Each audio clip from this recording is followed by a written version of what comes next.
wish we were here planning conference finals.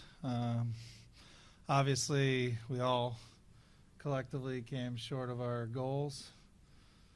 I want to say thank you to Coach Rivers, someone I tremendously respect and have worked with for a long time. Like I said yesterday, first ballot Hall of Famer, led us to advancing in the playoffs multiple times. Just really, us and one other team have even advanced in the playoffs the last couple of years. And look, winning's hard, and Coach Rivers was a great leader and someone I learned a lot from. I want to say thank you to the Philly fans. You know, as they've learned, and when I walk around Center City where I live, they give me the business, and even in the last day, I was getting it. And you know what? That's why we love Philly. And you know, obviously, I had many friends in the organization before I took this job, and I knew that was part of it. And you know, I appreciate. You know, our home crowds are amazing. I wish we had delivered more, and we're going to do everything we can, myself, the players, ownership, to get this and get it that last step. And obviously we knew that was the mission, and we came short of it. So I'll take questions. Thanks. Hey, Daryl, it was basically a year ago today that you and Doc sat up here together, and you were very adamant about keeping him as head coach. Just what changed over the last year that made you feel like this was the necessary move? Yeah, my job to evaluate everything, and we felt like that was the best move for helping us get to our goals going forward. It was carefully thought out, and I recommended it to ownership, and they accepted it. Hey, Daryl, back here. Sorry, Amy Fadul. A lot's been made about the connection you have with James Harden, obviously going back a number of years. How much input will he have and Joel Embiid have in the new coach? Yeah, so we're taking a careful process with the coach. We do not think it will move quickly. I know I have to be careful with the process word, but it is true. We're going to look at all the candidates. We're already very encouraged by the candidates that reached out. We have an MVP player. We have a great roster that, you know, lots of players want to play with, lots of coaches want to be with. So we will look at that carefully. The players won't have a direct input in the coach. Obviously, who we have as players, I think, impacts, you know, how, you know, you want to look for a coach that is a fit with, you know, how we want to play and the players we have. But the players won't have an input in that. To follow up on that, while they won't have an input going forward, James the other day described his relationship with Doc as okay. How much did that factor into what happened? Yeah, I sort of. Obviously, it's the business we're in. That, you know, players and coaches too. They have to give these instant answers. I get the benefit of, you know, a couple days between, you know, the toughest situation, you know, that the players have faced in a long time, and giving answers to you today. I think people make too much of those snap answers right after a loss like that. I think Doc had great relationships with his players. We wouldn't have had the success we had without it, and you know, his relationship with both Joel and James was very strong. I think people saw that chemistry on the court between the three of them, and that was something that was not an issue. Up on that part too, you mentioned Joel and his relationship with Doc. Stephen A. on television last night reported that Joel was not happy about Doc getting fired. How concerning is that to you? What are your thoughts on that? They had a strong relationship. I mean, I have to make tough calls all the time with trades. Joel was disappointed in,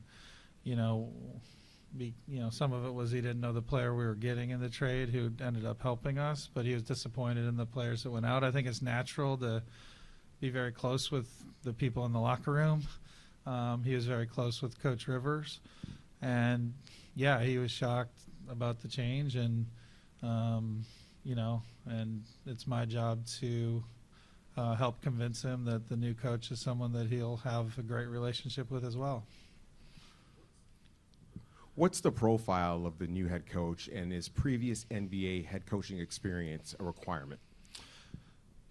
I wouldn't say requirement. I think when you get into requirements, you miss opportunities, but I would say that we have a roster ready to win. Obviously, we've been very successful, just came up short of our goals.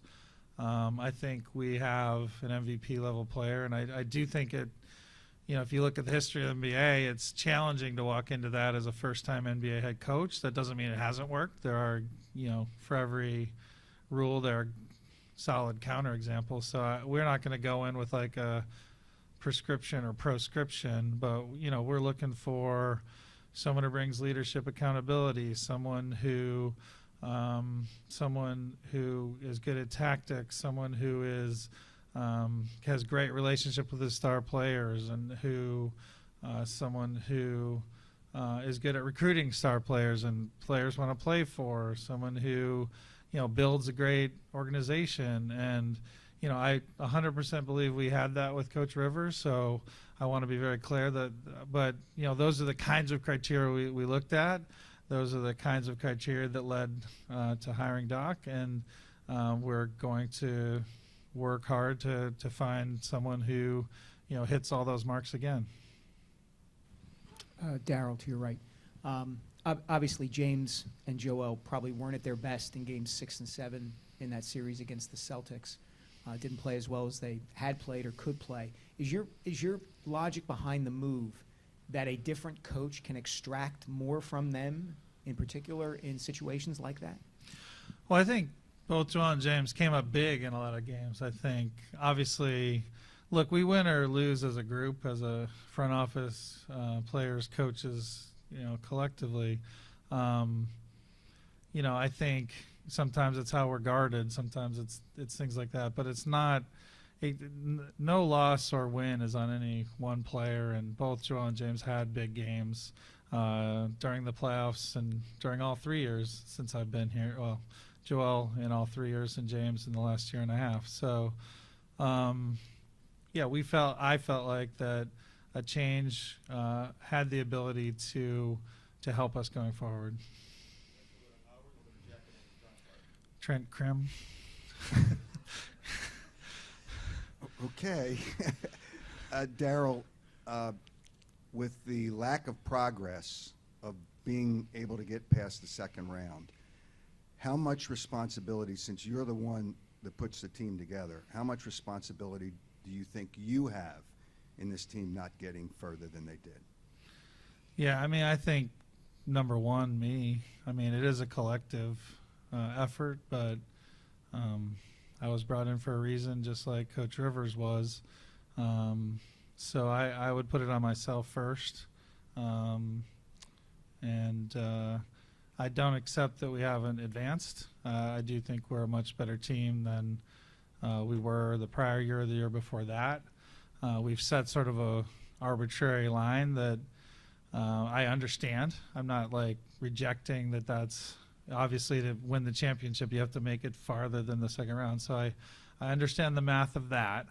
But I would say there's been a lot of progress within that, in that, Maxey taking big steps forward, Joel progressing to the MVP. I think James Harden is better than the second best player we've had.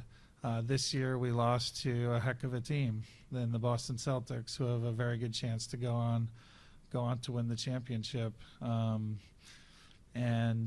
So progress is there, in my opinion. And I promise you, next year, if we make the conference finals but fall short, Howard or others will be writing how we just have never made the finals, and so and look, our goal is to win the championship. It's not to make the second round or third round, so I would understand that as well. So Okay, it is a results business. yeah, Okay, having gotten past the second round, when you talk, I would say, to be fair, I would say we haven't won the championship. I'm just saying, like, I would reframe it that, let's just reframe it that way, would be Okay. how I would say it. what do you tell ownership after you let go to the coach as to why you should keep your job? I tell ownership winning's hard. We have made progress. And frankly, like, I feel like I'm the best guy to lead the 76ers, and, you know, ownership believes that. And then if we don't advance, I understand if something happens from there. I guess you reset that bar there that said you didn't win the championship. If Doc had won one more game, would this move have had to be necessary? I don't like to totally talk in, you know, theoreticals, but I do think, you know, when I wasn't here when Doc came in, but I know the goal was to get, you know, to the conference finals or farther, really, to win the championship, but that's also the goal given to me. So, yeah, one more win is something that would obviously have been a very positive thing, and hopefully it would have been 9 more wins if I can do the math. So. You talked about James and Joel having some big moments, but Game 6 at home had a lead with 4 minutes left, and then offense went away. And then in Game 7, obviously, they didn't have the production they would have wanted. Were they accountable with you in their meetings after the season ended about their performance in the biggest moments? Again, as you know, I've had discussions with all our key players since the season ended. Those are hard discussions. Just like I said, it's unfair to throw a mic. I mean, it is the business, but they get a mic in front of them right after the loss. It's still very hard for them to process things right after, even a day or two later. But 100%, like they had a mirror out, and they weren't blaming anyone but how they could be better. And specifically, multiple players were like, "Hey, I need to work on this and that in our game." So it was a very, very positive mental approach. I thought that everyone was taking ownership and what they need to do better. And a follow-up with James obviously having the player option. Do you anticipate him being back here with the Sixers, being able to re-sign him? Was that James? We can't have those discussions yet, but we are interested in bringing him back. Well, that's the only way to do it. Daryl, on the subject of accountability for your star players, I know a big theme at the end of the last couple of seasons has been, guys saying we weren't tough enough, or didn't do this, we didn't do that. Having brought in guys like PJ, guys like DeAnthony that are supposed to add to that toughness, at what point is that just a reflection of your star players? Well, I think in general, I do think we improved on the toughness angle. I think, having been in this business for a long time, when you lose, there's going to be something to point to, right? So I do think it was very important, and the elements PJ added and Melton added were really critical for us. But really the problem we have is the one Howard had. Like or whoever asked me about one more game, like we didn't outscore the opposition by 1 point more one more time in the second round. So like at the end of the day, it's a whole mix of players, toughness, shot making, rebounding, offense, transit. Like it's a big mix of that, and only a couple players in the league push all the buttons across all those elements. And so you can add toughness, but then, maybe you have less off the ball movement. You can add, so it's a mix, and it's my job. It's the front office job to make sure that mix is as good as possible. I do think we addressed a lot of those questions, which is why I was talking about progress, that I do think a lot of progress has been made. and we need to keep making progress to get farther.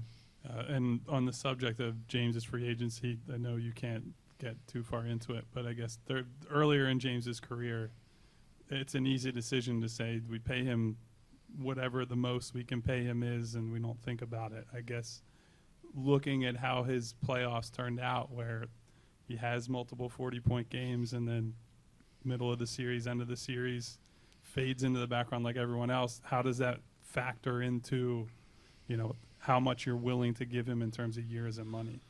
Yeah, sorry, Kyle, I normally answer your questions. I really can't go into like something that, between us and their agency, and we haven't even started because we're not allowed to talk to them yet. So. Thanks. I mean, if there's a scenario where James doesn't come back, I mean, do you still feel you have the core of a championship contender? Do you feel like you can make the moves needed? I guess the players are out there that to keep this ball rolling. You don't necessarily need to, I don't want to say rebuild, but kind of retool and look further down the road. Yeah, I mean, we have to plan for every scenario, right? And for sure, he has the option to be a free agent, and so we have to plan for all those scenarios. And we feel like that's a scenario we can continue to move forward. Look, we have to remember, there's like 26 teams that would rather have our roster. We're starting with the MVP of the league, so. The draft lottery yesterday was hoping to get a top pick to hope that player becomes as good as the MVP of the league. So we start in a great spot, and yeah, we have a lot of free agents, so we're gonna lose some free agents. There's some key ones we'd like to bring back, but we feel good about the alternate scenarios as well. Scenario A would be to bring James back. Scenario B, if he's not back, we'll have to get creative, and we feel good about the tools available to us if that happens. Hey, Daryl. Kind of following up on what Kyle asked, it seems like at this time last year you had a really clear sense of we need to get tougher, we need to add more two-way players. Mm-hmm. Do you think you similarly understand what went wrong and what needs to broadly be addressed this offseason?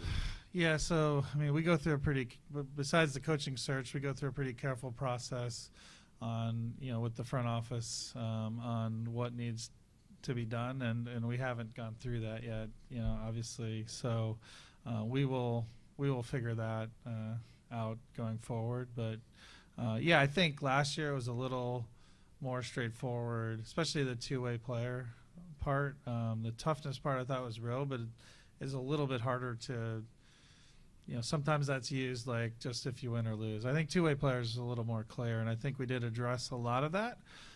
We still have, a lot of things to improve though, and so we do have some normal improvements that are coming this year though. With Maxey, we think has a real shot to be one of the top players in the league. He is absolutely, committed to putting the work in, as we know. So I think that's an area that's pretty exciting. And then Joel Embiid, as you've seen, I wouldn't bet against him improving again. He's done it every year since I've been here. He's done it, I believe, every year before I got here. I didn't track it as close, but he went from obviously not playing to playing, and his health is improving and his game's improving. And again, a lot of the conversation with Joel was just him immediately like, hey, I can do more. I can work on this. I'm watching the playoffs. I'm looking at this guy. I can add that to my game, and I wouldn't bet against him. We'll take a few more guys. We'll go to Sam first. Sam, Gina, and then we'd like to go. Daryl, you already kind of alluded to this, but you mentioned of the traits you want in a coach, tactics. I know you kind of have more discussions due, but as far as what you're looking at right now, what specific tactics are you looking to improve on going forward? I was just trying to lay out the entire criteria. I actually think people put too much importance on that. It ends up being a much smaller part of the game than people expect. I mean, relative to working with your star players, recruiting star players, things like that. It is an important element, but it's it tends to get overvalued. It tends to get overvalued by people like me, frankly, because it's an area that, I just naturally have an interest in, and I think a lot of people do. But it can only be one part of the puzzle. I promise you. Like it's just one part of the picture. So. And then to follow up on that, what do you kind of do to yourself to kind of slow down when you're thinking too much of tactics? Kind of slow yourself down and maybe prioritize the other things more so. I mean, I'm not really involved in the tactics. Like the coach handles that. So I don't. That doesn't even come up. Yeah, sorry to. Yeah. Others? Okay. Sorry, I wasn't sure Gina. if I was next. Double question, Gina. I like it. Okay. When you were rattling off some of the other criteria that you're looking for, you did mention that Doc obviously had a lot of those. So is there a missing ingredient or something? Is it just a matter of having a different voice, or I guess kind of what is maybe the difference that you're going to look for in this time around? Yeah, I think I mentioned it with the players, right? Look, if you look at players, unless you take some of the all-time greats, Michael Jordan or whatever, who are a 10 on almost every scale, players, coaches, front office, you have strengths across different things. So sometimes it's a fit thing. It's like, we need a little more of this and a little less of that. So it's not any specific, like we need X. It's like with the new coach, the mix of strengths that they have, how are they going to work with the mix of strengths of our players? And we feel like we can, that this was the right decision to move forward. Sorry, Daryl. Just quickly, I know you've kind of touched on this, but a lot of the names that are out there are coaches that have won championships recently, coaches of the year, candidates and winners. How much stock do you put in that, a proven winner, as opposed to maybe a younger coach that hasn't had that chance yet? Yeah, it's part of the mix. I mean, the available coaches is very strong, and that's why we're encouraged by the ones that have reached out to us already. As you mentioned, recent championships. It's a factor. I mean, it's a factor. Definitely not a litmus test, but all else equal, I do think that can lend a lot of credibility with players that, hey, I just did this. I think that matters, and it's why adding like a PJ Tucker last year is also a positive. Hey, when I just did this with Milwaukee, these were some of the key elements, and I know that gave him a lot of voice in the locker room. You mentioned that Joe has had big moments in this series, but throughout his career, his efficiency in the second round takes a very big hit. I guess, why do you think that is, and what do you think you can do to put him in a better position? Yeah, that was a big conversation with Joel. Again, led by Joel, to his credit, and working through like, hey, how can I make sure I can still get to my spots? How can I make sure that, when they are trying to take this away, I have a counter, things like that. So, look, it's something that and I'll just put it on myself, we need to do a better job that during the season, because the regular season can often be a Wednesday against a bad team, and Joel's so good he can just dominate a game without them doing a lot of keying. That's why I thought a lot of reps against, say, Toronto or Brooklyn this year were good, that they were guarding him with like heavy double teams and different looks. We want to try and make sure that we get him those similar kinds of like high intensity defensive looks during the regular season, and have that be something he's more comfortable in as we get into the playoffs. And so I think that's a big priority, to continue to give him rep after rep, and so he can work on it in the off season and during the season, so he's ready for the really, really focused defenses that he faces in the playoffs. And I guess just one final one. With the new CBA, there is a second, much more punitive apron. How much does that factor in when you're considering these larger contracts? Yeah, I mean, I think that the details of that new CBA haven't been totally finalized, but a lot of them don't kick in until later. So, look, I mean, I do think that's something, like, speaking of strengths and weaknesses, that is something that our front office is very good at, is like, finding areas to take advantage of the new set of guidelines we work under, and being creative and finding solutions to make the team better. All right, thanks guys, appreciate it.